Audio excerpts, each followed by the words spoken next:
When I first started to go into the gym, I weighed 220 pounds and I had absolutely no idea what I was doing. Over time, and as I got more comfortable doing it and exercising more often, I started to learn a little bit about how I would do it if I had to do it again, going from 220 pounds down to 150 at my most lean. So in this video, I want to go through what it's like to start going to the gym for the very first time. Maybe you were like me, ultra nerd through high school, didn't play any sports, never trained until I was about 20 years old, so I had absolutely no idea what to do. I'm gonna go through how it was going from the beginning, what I would do if I had to do it again, and this is from someone who never had a trainer, never worked out with a partner. This was always just me by myself. So without further ado, let's get into the video.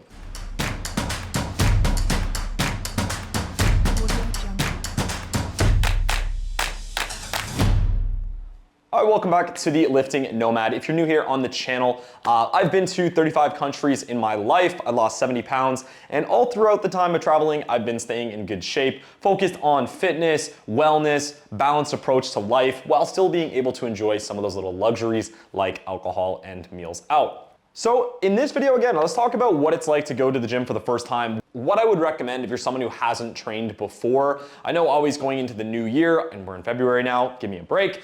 There's a lot of people who go to the gym for the very first time. And if you're like me, you might have no idea what to do, how to use the machines, what kind of program to get on, what you should be eating. Should you be dieting? Should you be doing cardio? How many days a week should you be training? There's just a lot of things that go into it, and especially if you go online right now, there's just an abundance of content and blogs and Instagrams and TikToks of people trying to tell you the best approach to do it. So I think the first thing I would recommend is just go slow with it. Right now, there's so much information. Obviously, like every single day, there's more and more content being put out on the internet available of how to start going to the gym, which programs are best, which nutrition is best, how many calories is best, should you eat seed oils, should you eat vegetarian, should you eat vegan? There's just so much out there that really it can be a lot of analysis paralysis, I think, and a lot of it, to be honest, is just bullshit. There's really, at the end of the day, there's only a few set things that are completely confirmed about how fitness works in the human body. Things like calories in, calories out, things like protein being important, things like sleep being important, things like hydration. All of these actually are the most important things. So don't get caught up on the little shit like, should I be overloading my weights at the end of a workout with like drop sets, or should I be doing pause reps? Should I be doing pin press or my bench press to increase it? Like, as you get more experience and more familiar with the gym, I totally agree you can start reading into more of this, but at the beginning, just really start simple. And my honest advice would be, if you've never stepped foot in the gym like I did, I would kind of do what I did, which was for the first month, just kind of mess around in the gym. And I don't mean just go in there for 15 minutes and pick up a dumbbell and then walk out. Just try out different machines, see how they work, maybe look at what other people are doing and try to just get a feel for how the gym is.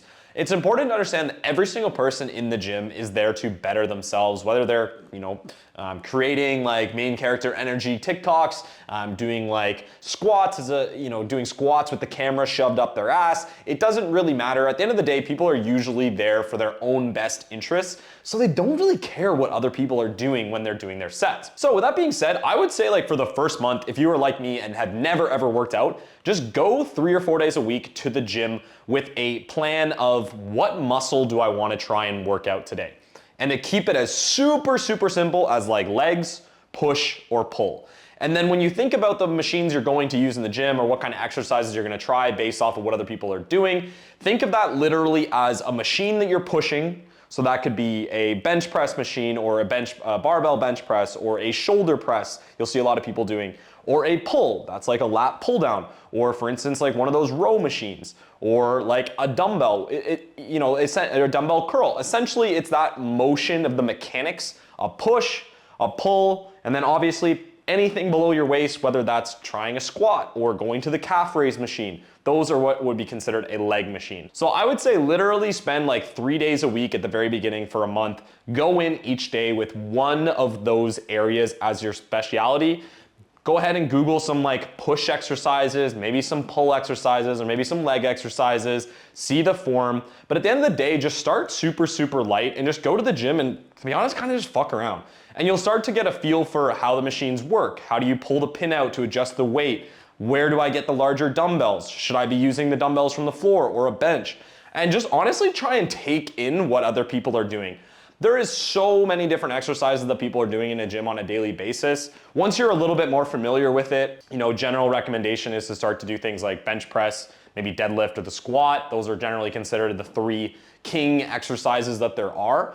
But really a lot of people are kind of varying their training and doing, like, let's say they start with a bench press, they're gonna try a bunch of other exercises as well throughout the day, whether that's like tricep pushdowns or lateral raises or some kind of other thing.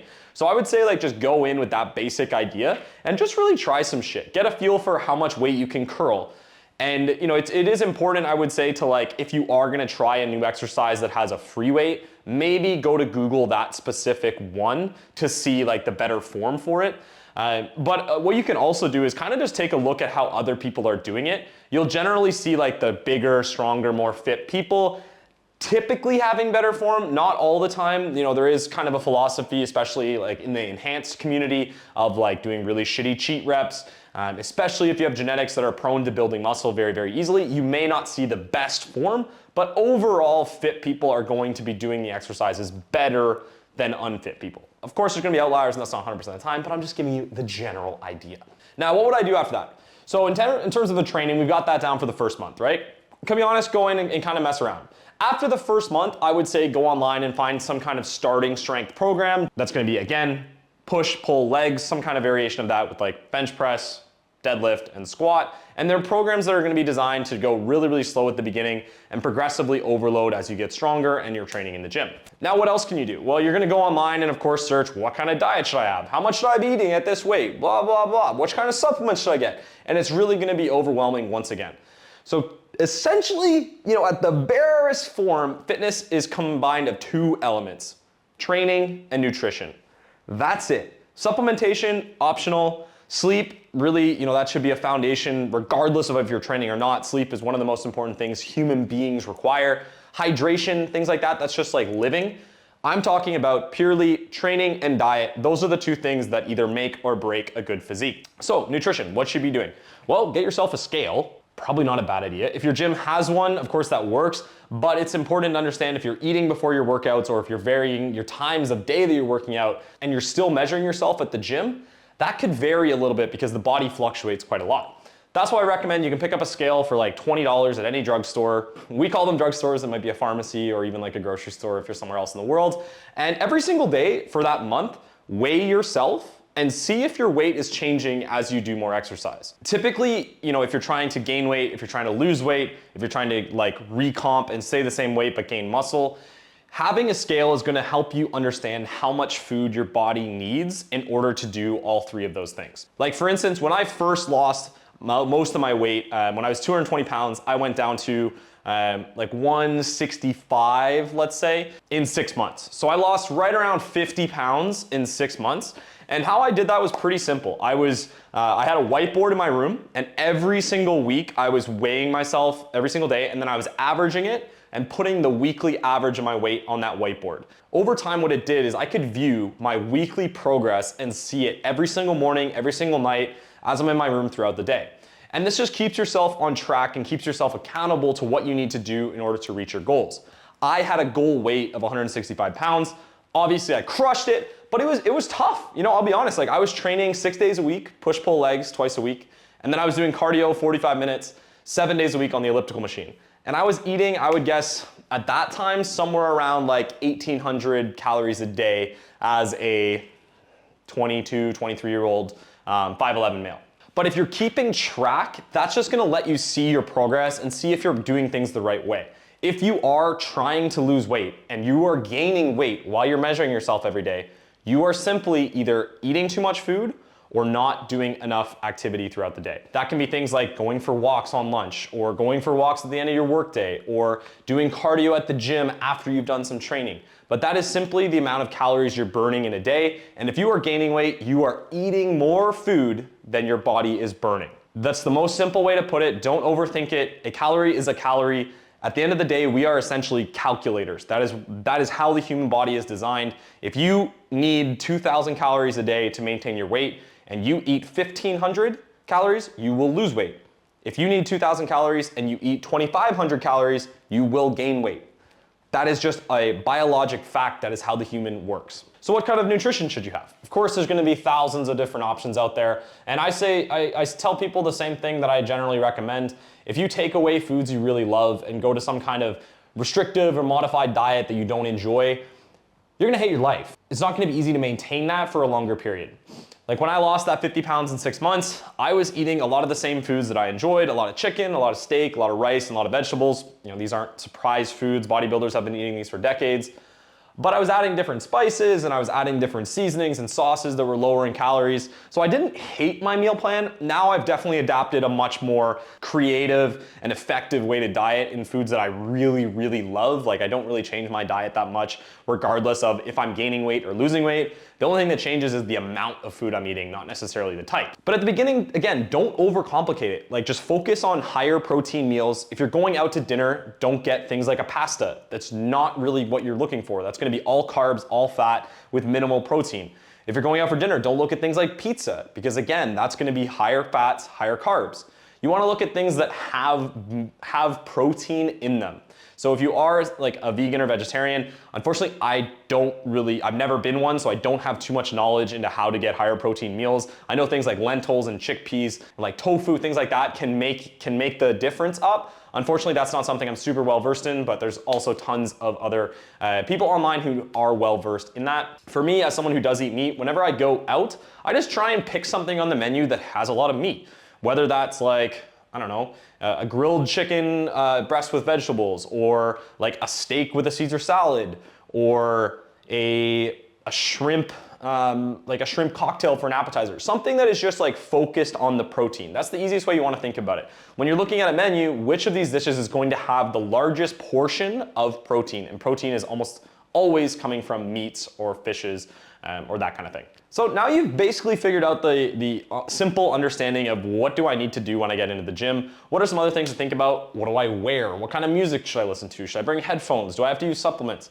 And really this is where it comes down to kind of like a laissez-faire approach. What you're wearing in the gym, most people aren't really gonna give a shit. As long as you're not like exposing your body inappropriately, like, I don't even know how to describe it. I don't really even see that often, but I guess like if you're worried about wearing like too tight of a shirt or something, like nobody really cares. The only thing people really care about is like not seeing like, I don't know, human body parts like nipples or like your huevos rancheros or something. Like as long as you're wearing clothes that are covering everything that is that is private, no one is really gonna care at all. So wear something that's comfortable for you. I generally recommend like an oversized shirt, maybe some shorts if it's in the summer, or like some joggers in the winter or sweatpants in the winter. But at the end of the day, again, no one is really gonna care. Just wear something that's comfortable to you and that you're not going to wear out. You know, don't wear your favorite shirts that you love going out in because you are gonna get sweaty, they are gonna get dirty at the gym. What about supplements? Do I need them?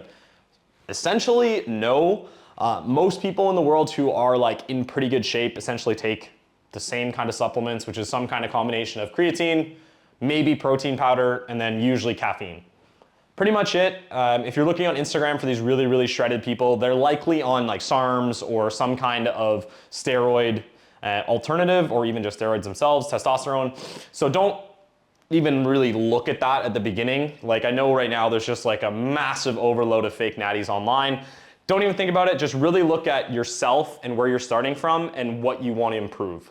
Ultimately, at the end of the day, these kind of people who look incredible year round are enhanced and they have incredible genetics and they work extremely hard for it.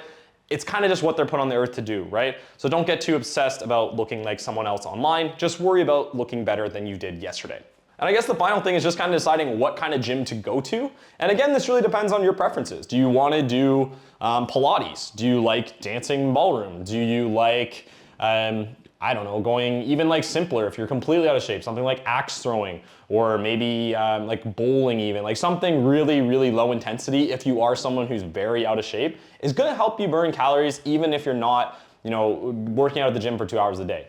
For most people, generally I recommend a traditional just gym, you know, a gym that has weights, a gym that has dumbbells, a gym that has machines, because it's just gonna be standardized approach and you're gonna have a lot more resources online about how to cater that to your specific goals and your specific situation. But essentially that's it. If you follow that, if you train, if you watch your diet, and then if you're tracking everything, like everything in life, you know, if you're running around just trying to figure it out, you're not gonna see results. right? Tracking really is the key to understanding, am I making progress? Am I going in the direction I want? And then you can always adjust from there to change things depending on what you're looking to do. Hopefully this video was useful. This was my experience going from a fat guy to a pretty lean guy. And I just wanted to kind of share my opinions on it, as I know there's a lot of videos out there about this kind of thing right now. So if it was useful, feel free to leave a like or comment in the section below. Always helps the algorithm.